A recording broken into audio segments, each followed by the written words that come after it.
किसी भी दार्शनिक, किसी भी फिलोसोफर को फिलोसोफर या दार्शनिक बनाने में जो सबसे बड़ा श्रेय जाता है, सबसे बड़ा आप योगदान जो देता है, वो उसके आसपास का इन्वायरमेंट देता है। उसके आसपास के लोग कैसे हैं, कल्चर कैसा है, किस तरीके से पनप रही है आसपास की दुनिया। तो हम लोग पहले जान लेते हैं एंशिएंट ग्रीस और एंशिएंट एथेंस के बारे में, कि वो था कैसा, उसका काया पलट किस तरीके से हुई, क्या क्या वजहों से उसके अंदर रेवोल्यूशन आया, और सोक्रेटिस असल में क्या क्या चीज़ें देख के इंस्पायर हुए, मूव हुए और रेवोल्यूशनाइज हुए। डेमोक्रेसी का जन्म एथेंस से हुआ, लेकिन एथेंस की एक अजीब बात ये थी कि सिर्फ 10 to 15% of the population were allowed to vote. सिर्फ 10 से 15% लोगों को ही वोटिंग करने का मौका मिलता था, जिसमें से औरतें हो गई, जिसमें से गुलाम स्लेव्स जो हो गए, और बाहर से जो लोग आते थे, जिनको आप फॉरेनर बोल लें या मेटिक्स बोल लें, ये लोग आते थे, उनको वोट करने का कोई अधिकार नहीं था। तो इसी चीज़ के ऊपर ना सोक्रेटिस अपनी उंगली उठाते थे। ये तो वैसे ही हो गया कि आप सामने समझ लो तूफान आ रहा है समुंदर में, आपको एक नाव लेके जानी है, और वो नाव ले जाने का आपने मोर्चा दे दिया ऐसे लोगों को जिनको नाव चलानी ही नहीं आती। क्योंकि जो 10 to 15% ऑफ द पॉपुलेशन थी, मेजरली इलिटरेट लोग थे, अनएजुकेटेड लोग थे, इनके पास ज़्यादा नॉलेज नहीं होती थी। इस वजह से सोक्रेटिस काफ़ी ज़्यादा इसके ऊपर आवाज़ उठाते थे। मैंने एक लेक्चर बनाया था डिक्टेटरशिप से रिलेटेड, और उसमें मैंने इसी चीज़ को, नाव वाली चीज़ को, और डेमोक्रेसी से क्यों सोक्रेटिस चिढ़ते थे, जो कि इसमें भी हम बात करेंगे। लेकिन अगर अभी देखना है तो वो लेक्चर भी आप जाके देख सकते हैं, उसमें मैंने इस चीज़ को अच्छे से एक्सप्लेन किया हुआ है। एंशिएंट वर्ल्ड का अगर इंटेलेक्चुअल सुपर पावर किसी को कहें तो वो था एथेंस। या जैसे सिलिकॉन वैली है ना, जैसे कैलिफोर्निया हो गई सिलिकॉन वैली हो गई, अपने बैंगलोर सिलिकॉन वैली हो गई, वैसी उस टाइम का वर्ल्ड का सिलिकॉन वैली थी एथेंस। सिर्फ वहाँ के सोल्जर्स सॉलिड नहीं होते थे, वहाँ की इकोनॉमी सॉलिड नहीं थी, वहाँ के फिलोसोफर्स आपके प्लेटो हो गए, एरिस्टोफेन्स हो गए, सोक्रेटिस हो गए, और भी जितने फिलोसफर्स आए वहाँ, वहीं से वेस्टर्न फिलोसफी के महान महान दार्शनिक निकले। और सबसे बड़ी बात ये थी कि वहाँ पे वहीं से शुरू हुआ ये पॉलिटिकल सिस्टम, जो पॉलिटिकल स्फेयर होता है ना, जो आज की डेट पे जैसे यूएस इलेक्शंस चल रहे हैं, डिबेट्स चल रही हैं, उन डिबेटर्स को तराशने वाले, या फिर उन प्रेसिडेंशियल कैंडिडेट्स को तराशने वाले जो लोग होते हैं, वो उनको सिखाते हैं क्या होता है, किस तरीके से बात करनी है, किस तरीके से रुझान ना है। ये हर देश में होता है, सिर्फ यूएस की बात नहीं है। तो वो जो कॉन्सेप्ट है, रेटोरिक का जो कॉन्सेप्ट था, जो मैंने प्री सोक्रेटिक्स लेक्चर में बहुत विस्तार से मैंने उसमें समझाया हुआ है, ultimate lecture on pre Socratic philosophers, उसमें आप जाके एंड में देख सकते हैं। तो ऐसे फिलोसफर जैसे प्रोटोगोरास जैसे फिलोसफर्स होते थे, ये खुले घूमते थे वहाँ पे। ये बोलते थे मैं आपको सिखाऊंगा कैसे आर्ग्यूमेंट जीतनी है, आप उसके बदले में मुझे पैसा दीजिए। तो वहाँ से first exchange of knowledge for money की शुरुआत हुई, जिसके सोक्रेटिस खिलाफ थे, जिसके सोक्रात अगेंस्ट थे।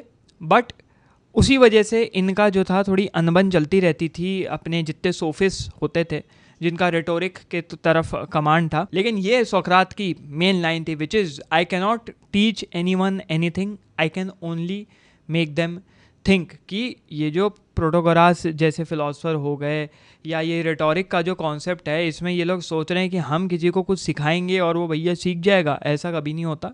मैं उनको से सुचवा सकता हूँ। जैसे कहावत है ना कि आप घोड़े को पानी के पास तक ले जा सकते हैं, पानी वो पिए ना पिए वो उसके ऊपर है। अब आप पानी चम्मच से लेकर उसके मुंह में डालेंगे नहीं। वैसे ये है कि मैंने आपको पानी की तरफ ले गया, मैं आपको घास की तरफ ले गया, चारे की तरफ ले गया। अब ये भैया आपके ऊपर है, आप उसको किस तरीके से डाइजेस्ट कर रहे हो, किस तरीके से आगे लेके जा रहे हैं। लेकिन मैं आपको उंगली पकड़ के नहीं ले जा सकता, जो कि ये कहते हैं जो आपके सोफिस्ट लोग हो गए। अब शुरुआत हुई भाई द पेलोपेनेसियन वॉर की, और ये वॉर थी अपनी एथेंस और स्पार्टा के बीच में। अब एथेंस तो वैसे तो जाना जाता था अपनी इंटेलेक्चुअलिटी के लिए, जितने इंटेलेक्चुअल लोग निकले थे यहीं से निकले थे, और जितने आपके वॉरियर निकलते थे वो स्पार्टा से निकलते थे, जो कि मैंने प्लेटो के अल्टीमेट लेक्चर में स्टार्टिंग में बताया था। 27 साल तक ये जंग चली, और 27 साल तक ये जंग चलने के बाद इतनी बुरी हालत हो गई एथेंस की। एथेंस ने अपना फ्लीट खो दिया, कितने सोल्जर मरे, कितने मर मर के वापस आए, लोग ऑपरेस हो गए, इकोनॉमिक डिप्रेशन आ गया, प्लेग फैल गया, बीमारी फैल गई। उस टाइम पे टाइफाइड कहा जाता है, टाइफाइड फैला था, बहुत बड़ी महामारी फैली थी, कोविड जैसी, कोरोना जैसी।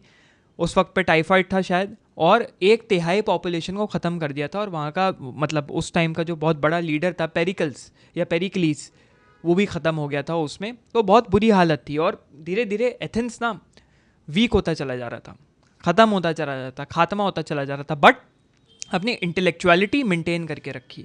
और कहा गया एथेंस को दुनिया में कहलाने लग गया एथेंस की which is a city of soldiers by the day and philosophers by the night. अपना दिन भर चलता था, अपना हथियार तराश रहे हैं, अपने ट्रेनिंग चल रही है सोल्जर्स की, और किस तरीके से खेती बाड़ी होनी चाहिए, इकोनॉमी को जो है अब हमको मजबूत करना होगा, अपनी जनसंख्या को मजबूत करना होगा और अपनी डेमोक्रेसी स्ट्रॉन्ग करनी पड़ेगी। और रात में कैंडल लाइट जल रही है भैया, सब लगे पड़े हैं डिबेट में एक दूसरे से। और डिबेट मतलब आज की डेट में डिबेट मतलब बहस। क्या होता है ऑनलाइन हम लोग देखते हैं ना, कोई एथीस्ट आ गया, कोई एग्नोस्टिक आ गया, कोई धर्म का बंदा आ गया, कोई वेद पढ़ के आ गया, कोई पुराना पढ़ के आ गया, कोई अपना इस्लाम लेके आ गया, सब लड़ रहे हैं आपस में, बहस कर रहे हैं, मार रहे हैं, काट रहे हैं, एक दूसरे को दबा रहे हैं, ऊंचा दिखा रहे हैं, सुपीरियर दिखा रहे हैं। आजकल यूट्यूब स्पेस भी यही हो गया, मैंने उसको नीचा दिखा दिया, मैंने इसको ऊपर उठा दिया, इसको ज़्यादा पता है, मेरे को कम पता है, दो भारी शब्द बोल के फेंक के हम ऊपर पहुंच गए, हम इसकी कम्युनिटी के लोग हैं, हम उसके ग्रुप के लोग हैं, हम इसकी आर्मी है, हम उसकी आर्मी है, तो ख़त्म हो गया वो। आज की डेट पे ये सारे फिलोसफर जिंदा होते तो हंस रहे होते ऑब्वियसली।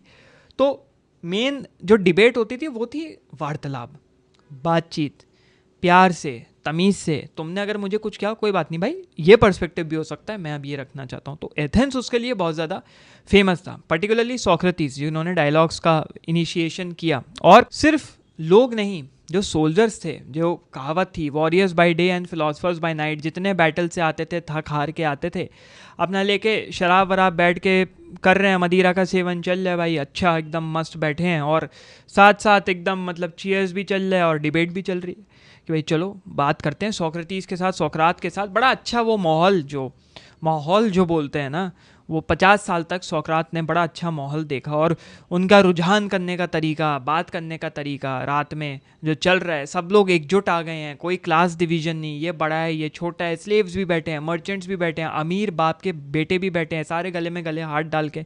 तो ये माहौल सोक्रात जैसे फिलोसफर ने क्रिएट कर दिया था, जो कि पसंद नहीं आ रहा था। मतलब जो गवर्नमेंट थी वहाँ की या वहाँ के जो लोग थे, ऑब्वियसली पसंद नहीं आ रहा था कि हायरार्की मेंटेन करके रखनी थी, तुम स्लेव हो, तुम गुलाम हो, हम भाई ऊंचे तबके के, तुम नीचे तबके के, और वहीं सारी गड़बड़ क्रिएट हो गई। सोशल और इकोनॉमिक डिवाइड बहुत ज़्यादा एविडेंट था, आंखों से देखा जाता था, लेकिन फिलोसफर्स उसके बारे में बात नहीं करना चाहते थे। तो अगर ये क्लिप अच्छी लगी हो तो बहुत ज़रूरी है सब्सक्राइब करना, और अगर इससे रिलेटेड और पूरा लेक्चर देखना है तो फिर यहाँ या यहाँ कहीं पे भी वीडियो दिख रहा होगा, उसको क्लिक करो और मेरे मेन चैनल पे पूरा लेक्चर देख लो।